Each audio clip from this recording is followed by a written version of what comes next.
وتقدم لنا الدور اللي باش تكون به في العمل هذا. الفيلم هذا دونك انا اسمي ساره الحماشي، ممثله. ديجا خدمت مع سي الفاضل في خسوف، كان عندي دور قمر، وتوا عندي دور عايشه. بون جو لو رول برينسيبال مع دور نلعب الدور الرئيسي اللي هو دور عايشه،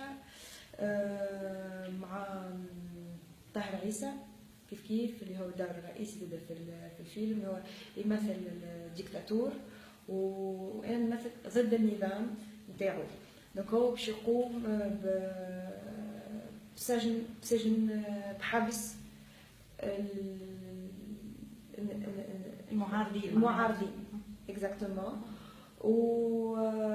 وعايشه مالغري معناها خاطر باش تعذب على الاخر، باش يحكوا لها عينيها باش تولي عاميه وكل، باش تمنع النساء اللي معاها الكل في الحبس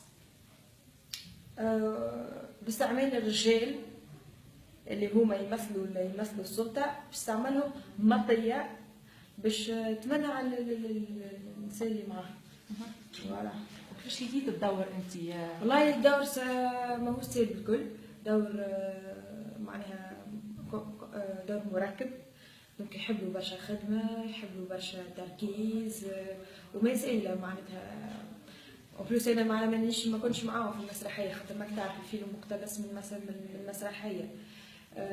دونك خدمه مي بون، نعطي كونفيونس في روحي، نعطي ثقه في روحي، نعطي ثقه في المخرج، ونركز على الدور. ان شاء الله نعمل حاجه باهيه وكاع. تجربه كيف؟ تجربه في الكيف، والله انا معناتها للاسف اول مره نجي للكيف، اول مره.